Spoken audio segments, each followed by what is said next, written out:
السلام علیکم. کیا آپ جوڑوں کے درد کا شکار ہیں یا خدا نخواستہ آپ مہروں کے مسائل کا شکار ہیں یا پھر آپ یورک ایسڈ کی وجہ سے پریشان ہیں یا خدا نخواستہ مہروں کے ڈسک کے سلپ ہو جانے کی وجہ سے تکلیف کا درد کا شکار ہیں, اٹھنے بیٹھنے میں تکلیف ہوتی ہے یا پھر اعصابی دردیں ہیں جو کہ مسلسل آپ کو پریشان کیے ہوئے ہیں, تو یہ ویڈیو آپ کے لیے. السلام علیکم. سلطانی دواخانہ کی وساطت سے حکیم نعمان جاوید آپ کی خدمت میں حاضر ہے. جوڑوں کے امراض پہ آج بات کریں گے اور آپ کو بتائیں گے کہ کون کون سی امراض جوڑوں کے ہو سکتے ہیں, ان کی کیا وجوہات ہیں, ان کی علامات کیا ہوتی ہیں.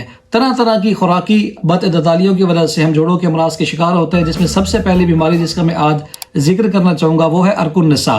عرق النساء کی جو سب سے بڑی علامت ہے کہ آپ خدا نخواستہ اس مرض کا شکار ہے یا نہیں ہے, اس کی علامت یہ ہے کہ یہ درد آپ کی کمر سے شروع ہوتے ہوئے اور دائیں ٹانگ سے یا بائیں ٹانگ سے ہوتے ہوئے آپ کے پاؤں تک جاتا ہے. اگر خدا نخواستہ اس درد کا شکار ہے, اٹ مینس کہ آپ کو شایا ٹکا یا عرق النساء پین ہو رہا ہے. اس درد کی وجہ سے آپ کو کھیل کود میں, ورزش میں, نماز پڑھنے میں اور دیگر معمولات زندگی میں بھی تکلیف کا سامنا کرنا پڑتا ہے. تیسری بیماری جو آپ کے جوڑوں میں درد کا سبب بن سکتی ہے وہ ہے RF فیکٹر, جو کہ پروٹین لیول کے بڑھ جانے کی وجہ سے ہوتا ہے. تیسری بیماری جو کہ زیادہ تر جوڑوں اور پٹھوں کے امراض میں دیکھی گئی ہے وہ ہے RF فیکٹر. RF فیکٹر ایک پروٹین ہے جو کہ اینٹی باڈی ہے اور خون میں جمنے کی وجہ سے آپ کے جوڑوں اور پٹھوں میں شدید قسم کا درد پیدا کر سکتا ہے. یہ جوڑوں کی سوزش کا چوتھے درجے کی بیماری ہے اور اسے ہمارے عام فہم زبان میں گنٹھیا بھی کہا جاتا ہے. دیگر بیماریوں میں مہروں کا درد یا مہروں کے ڈسک میں خلا کا پیدا ہو جانا یا ڈسک کا اپنی جگہ سے سلپ ہو جانا, جس کی وجہ سے اٹھنے بیٹھنے میں, نماز میں, ایکسرسائز میں ہمیں تکلیف ہوتی ہے, ہم صحیح طریقے سے اپنی معمولات زندگی بھی ادا نہیں کر سکتے. یہ اور اس جیسے بے شمار جوڑوں کے امراض کے لیے ایک انتہائی آسان اور مفید ترین نسخہ لے کر آپ کی خدمت میں پیش ہوئے ہیں, اس یقین کامل کے ساتھ کہ اللہ کی ذات آپ کو اس نسخے سے شفا عطا فرمائے. ہم آپ کو بتاتے ہیں کہ کیسے آپ ایزیلی اس نسخے کو گھر میں تیار کر سکتے ہیں. سب سے پہلی چیز جو آج کے نسخے میں شامل ہونی ہے وہ ہے اجوائن ول. اجوائن ول اس نسخے میں ہم 50 گرام کی مقدار میں شامل کریں گے. دوسری چیز ہے اجوائن دیسی.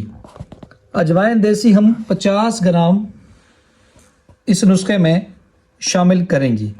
تیسری چیز جو آج کے نسخے میں استعمال ہونی ہے وہ ہے اجوائن خراسانی. یہ بھی ہم اس نسخے میں 50 گرام کی مقدار میں شامل کریں گے. چوتھی چیز جو آج کے نسخے میں شامل ہوگی وہ ہے اجوائن کرفس. یہ بھی 50 گرام کی مقدار میں ہم نے اس نسخے میں شامل کرنی ہے. خلاصہ کلام یہ ہے کہ اجوائن ہر 4 قسم کی 50-50 گرام ہم اس نسخے میں شامل کریں گے. یہ تمام چیزیں ہم نے لے کر اور اس شیرہ گھی خوار میں اس کو ہم نے چھری کی مدد سے چھیل لینا ہے اور اس کا گودا ہم نے اس پیالے میں ڈالنا ہے. اور یہ جو ہم نے اجوائن لی تھی 50-50 گرام, یہ تمام کی تمام اجوائن ہم اس پیالے میں ڈال دیں گے اور ان دواؤں کو ہم شیرہ گھی خوار میں اب ہم کر لیں گے. جو بیان کردہ 4 چیزیں شیرہ گھی خوار میں یعنی کہ ایلو ویرا جیل میں خشک کر لی, اس کے بعد ہم اسی پاؤڈر میں 25 گرام کی مقدار میں چھوٹی چندن یعنی کہ اسرول کو شامل کریں گے. 25 گرام کی مقدار میں اسرول ہم شامل کریں گے اور 25 گرام کی مقدار میں ان تمام اجزاء میں ہم نے فلفل دراز کو شامل کرنا ہے. آپ کی آسانی کے لیے نسخہ دوبارہ دہرا دیتا ہوں. 50 گرام اجوائن دیسی, 50 گرام اجوائن کرفس, 50 گرام اجوائن خراسانی اور 50 گرام اجوائن ول. یہ تمام اجزاء ہم نے 50-50 گرام لینے ہیں. ان کو ہم نے شیرہ گھی خوار میں 1 دن کے لیے چھوڑ دینا ہے یعنی خشک کر لینا ہے. اس کے بعد جب یہ خشک ہو جائے تو 25 گرام کی مقدار میں ہم نے اس میں اسرول یعنی چھوٹی چندن شامل کرنی ہے اور 25 گرام کی مقدار میں ہم اس میں فلفل دراز شامل کریں گے.